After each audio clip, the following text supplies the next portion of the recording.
एक तेरी याद में बाबा दिल को सुकून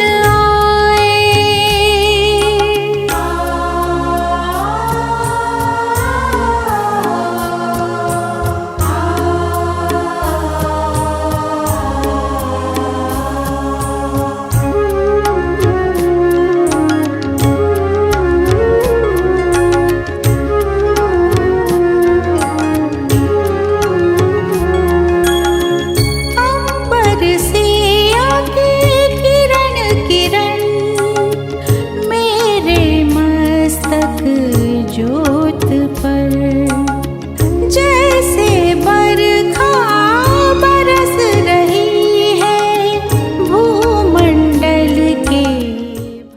ओम शांति। आज 27 दिसंबर 2021। बाबा कहते, मीठे बच्चे, भारत भूमि सुखदाता बाप की जन्म भूमि है।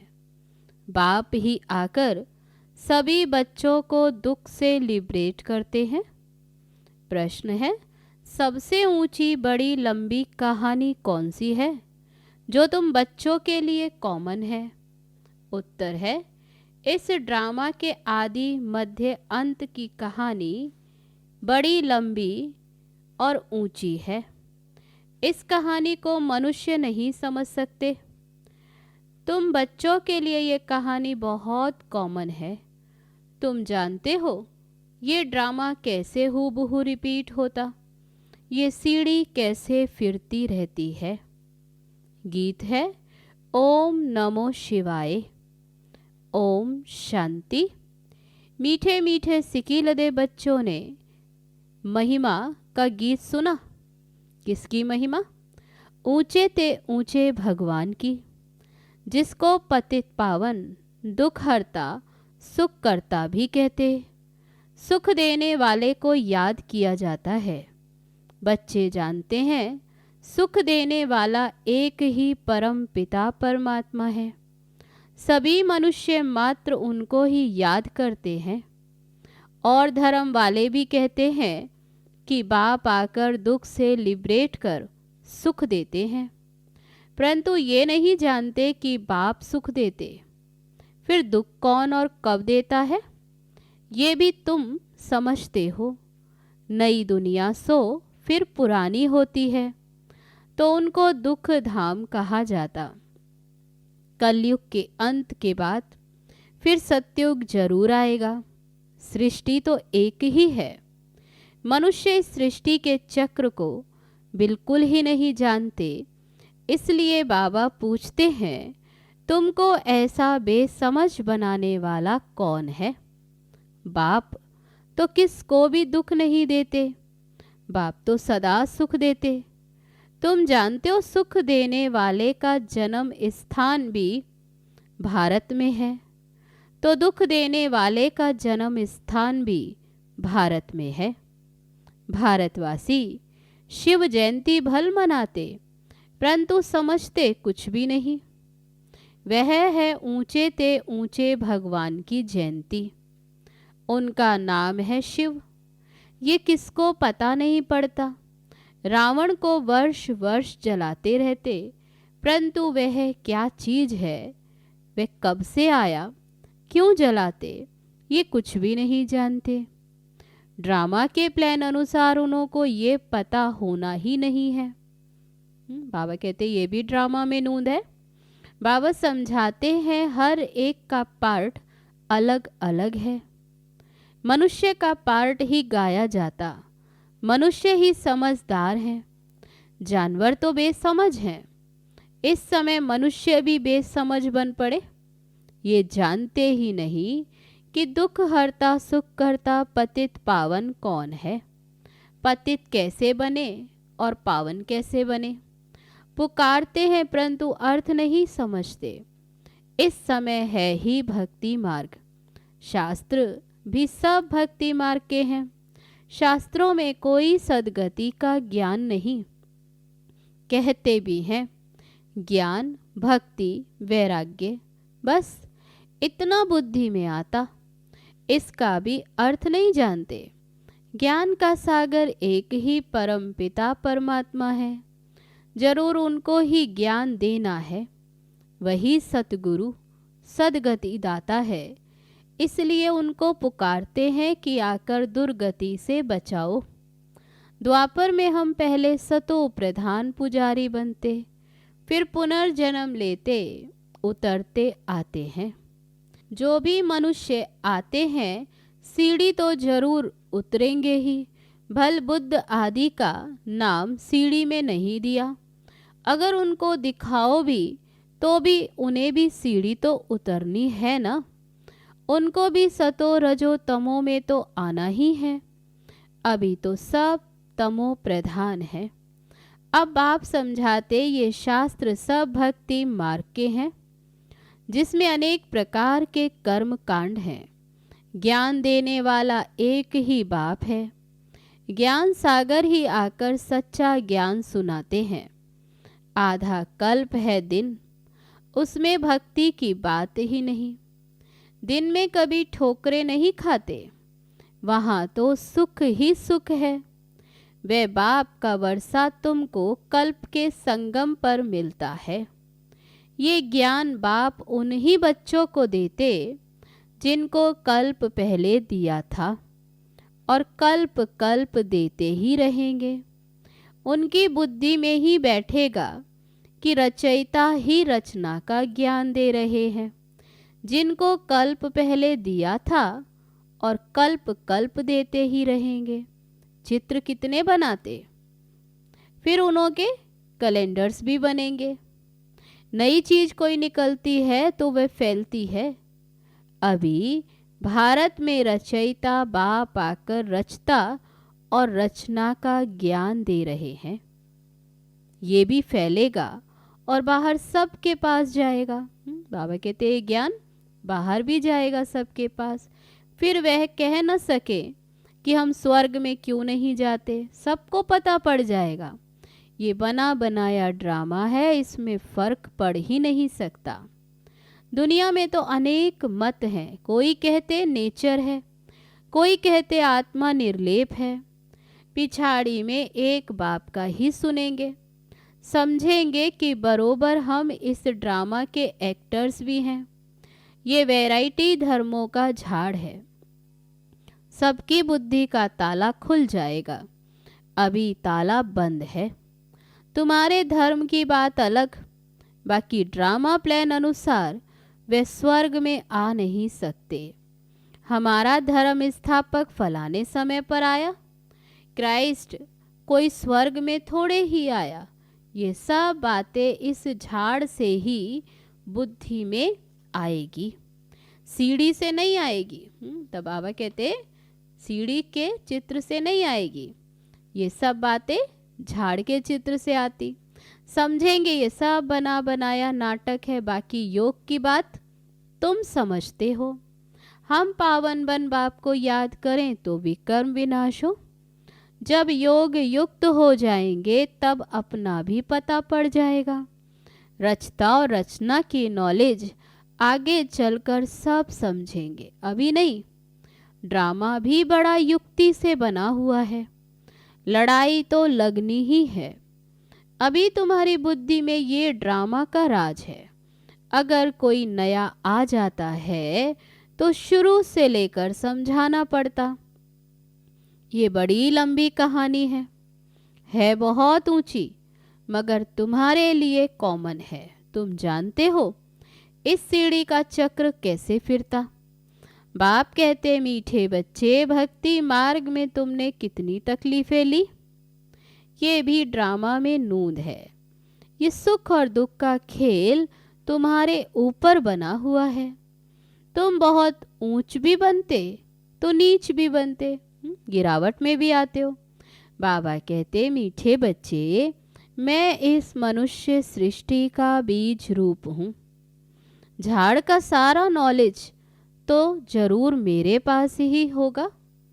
बड़ के झाड़ का मिसाल भी इनके ऊपर ही है। सन्यासी लोग भी मिसाल देते हैं, परंतु उनकी बुद्धि में तो कुछ भी नहीं है। तुम जानते हो कैसे आदि सनातन देवी देवता धर्म प्राय लोप हो जाता है। अभी वे फाउंडेशन है नहीं, बाकी सारा झाड़ खड़ा है।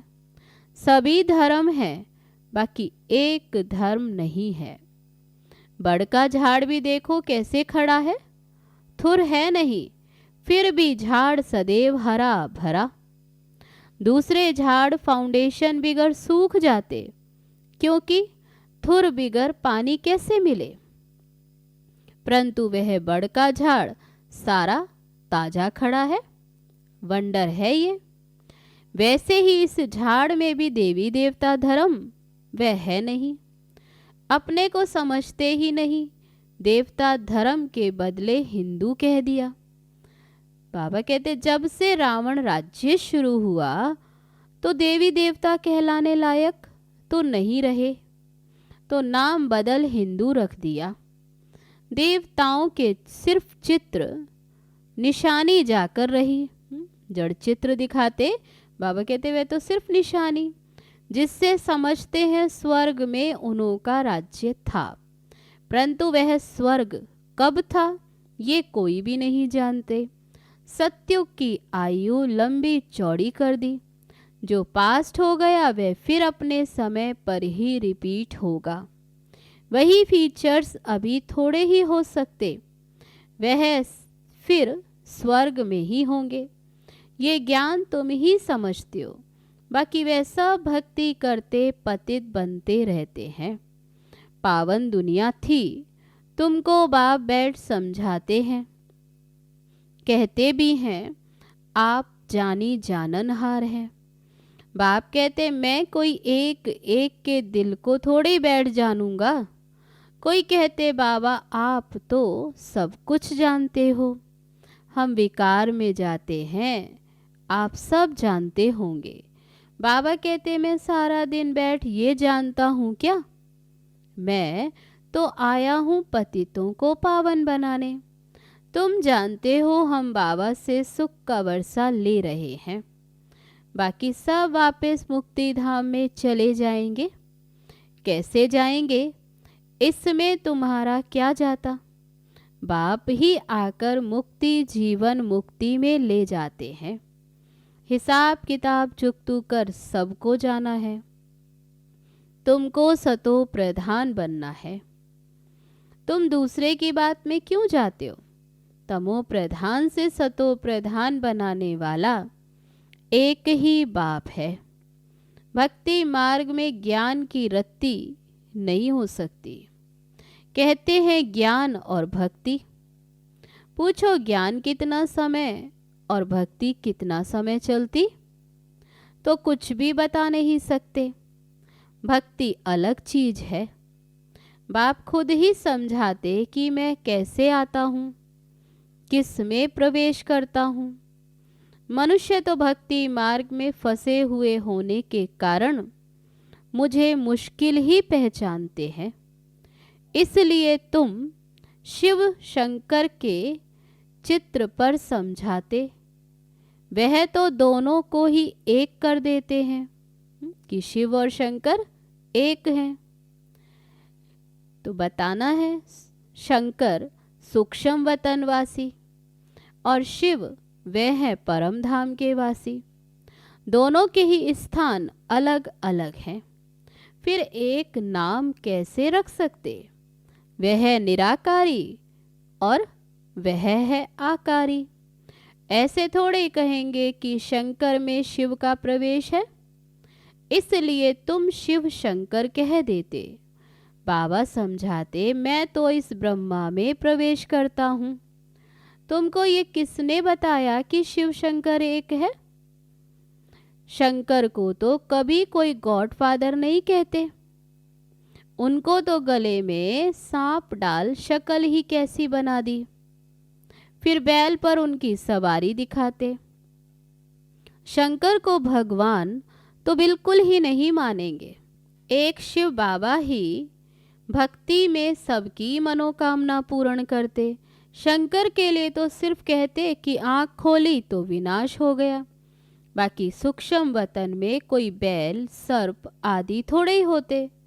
वह तो पैदाइश यहाँ की है। कितने पत्थर बुद्धि बन गए हैं, ये भी नहीं समझते कि हम पतित हैं। बाबा कहते, मैं इन साधुओं का भी उद्धार करने आया हूँ। साधना की जाती कुछ प्राप्ति के लिए, तो साधु लोग फिर अपने को शिव व भगवान कैसे कहला सकते? शिव को तो साधना करने की दरकार ही नहीं, उन्हों को तो नाम ही है सन्यासी। बाबा कहते उन्हों का तो नाम ही है सन्यासी। भगवान को कभी सन्यास करना पड़ता है क्या? सन्यास धारण करने वाले को गेरू वस्त्र धारण करने पड़ते। भगवान को भी ये वेश धारण करना पड़ता है क्या? बाबा कहते ऐसे पूछो, वह तो है ही पतित पावन। कहते हैं मैं इन वेशधारियों का भी उद्धार करता हूँ। ड्रामा अनुसार हर एक अपना अपना पार्ट बजाते। भक्ति मार्ग में मनुष्य जो कुछ करते समझते नहीं हैं। शास्त्रों में किसकी सदगति नहीं होती, सदगति होती है एक सत बाप से। ड्रामा अनुसार ये शास्त्र भी जरूरी है। गीता में क्या क्या लिख दिया? गीता किसने सुनाई, वह भी कोई जानते नहीं। तुमको मुख्य जोर देना है गीता पर। गीता ही सर्वशास्त्रमयी शिरोमणि है। अभी ये धर्म शास्त्र किसने और कब रचा और इससे क्या हुआ कोई जानते नहीं। गीता में जो कुछ लिखते आए वह फिर रिपीट होगा। हम उनको अच्छा व बुरा कुछ नहीं कहते, परंतु समझते हैं ये भक्ति मार्ग की सामग्री है, जिससे मनुष्य उतरते जाते, गिरावट में आते जाते। 84 जन्म पूरे लेते लेते उतरती कला में तो आना ही है। जब सब अपना अपना पार्ट बजाने आ जाते, बाबा कहते तब अंत में सबको ले जाने आते हैं। इसलिए उनको कहा ही जाता पतित पावन। बाबा कहते मैं आता ही अंत में हूँ, इसलिए मुझे कहते ही हैं पतित पावन, सर्व का सदगति दाता। वे जब आते तभी आकर रचता और रचना के आदि मध्य अंत का ज्ञान सुनाते। अब बा बैठ पढ़ाते हैं, ये भी माया घड़ी घड़ी भुला देती। नहीं तो भगवान हमको पढ़ाकर विश्व का मालिक बनाते तो कितनी खुशी होनी चाहिए। सतयुग में ये ज्ञान नहीं होगा, फिर भक्ति मार्ग में वही भक्ति के शास्त्र होंगे। 2500 वर्ष ये पार्ट बजाना ही है। ये चक्र का ज्ञान तुम्हारी बुद्धि में है। वो लोग तो ना पतित पावन को जानते और ना पावन से पतित कौन बनाते ये जानते। सिर्फ खिलौने बनाकर खेलते रहते, समझते कुछ भी नहीं। तुमको कहेंगे तुम भी भारतवासी हो, तुम फिर कैसे कहते हो कि सिर्फ भारतवासी कुछ नहीं समझते, बेसमझ है। तुम बोलो ये बेहद का बाप कहते हैं। कहने वाला, ये नॉलेज सुनाने वाला बेहद का बाप है, वही ये नॉलेज दे रहे हैं। हम उन द्वारा समझदार बने हैं, हमें ये नॉलेज मिली है। प्रदर्शनी में बहुत लोग आते, कहते हैं ये ज्ञान तो बहुत अच्छा। बाहर गए खलास, क्योंकि वह सब हैं रावण के मुरीद। तुम अब बने हो राम के मुरीद। तुम बच्चों की बुद्धि में है कि हमको रचता बाप समझा रहे हैं, पतित से पावन बना रहे हैं। बाप हमारा कल्याण करते, हमको फिर औरों का कल्याण करना है। जितना बहुतों का कल्याण करेंगे तो ऊंच पद पाएंगे। ये है रूहानी सेवा। रूहों को ही समझाना होता है और समझती भी रूह है। आधा कल्प तुम देह अभिमानी बनते हो, देही अभिमानी बनने से आधा कल्प सुख और देह अभिमानी बनने से आधा कल्प दुख। बाबा कहते देही अभिमानी बनने से आधा कल्प सत्युग त्रेता सुख और देह अभिमान में आने से फिर आधा कल्प दुख। कितना फर्क। तुम जब विश्व के मालिक थे तो कोई धर्म नहीं था। अभी कितने मनुष्य, अभी तुम हो संगम पर। तब बाबा स्मृति दिलाते हैं कि अभी हो तुम संगम युगी। अच्छा, मीठे मीठे सिक्की लदे बच्चों प्रति माता पिता बाप दादा का याद प्यार और गुड मॉर्निंग। रूहानी बाप की रूहानी बच्चों को नमस्ते। हम रूहानी बच्चों की रूहानी बाप दादा को नमस्ते नमस्ते। ओम शांति। अब है धारणा के लिए मुख्य सार। पहली पॉइंट, याद के बल से सब हिसाब किताब चुकतू कर सतो प्रधान बन वापस घर चलना है। दूसरी किसी भी बातों में नहीं जाना है। दूसरी पॉइंट, भगवान हमको पढ़ाकर विश्व का मालिक बनाते हैं, इसी खुशी में रहना है। रूहानी सेवा करनी है। अब है आज का वरदान। साधारणता द्वारा महानता को प्रसिद्ध करने वाले सिंपल और सैंपल भव। जैसे कोई सिंपल चीज अगर स्वच्छ होती है तो अपनी तरफ आकर्षित जरूर करती है, ऐसे मनसा के संकल्पों में, संबंध में, व्यवहार में, रहन सहन में जो सिंपल और स्वच्छ रहते, वे सैंपल बन सर्व को अपनी तरफ स्वतः आकर्षित करते हैं। सिंपल अर्थात साधारण। साधारणता से ही महानता प्रसिद्ध होती है। जो साधारण अर्थात सिंपल नहीं, वह प्रॉब्लम रूप बन जाते हैं। अब है आज का स्लोगन। दिल से कहो मेरा बाबा, तो माया की बेहोशी से बंद आंखें खुल जाएंगी। अच्छा, ओम शांति।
प्रभु से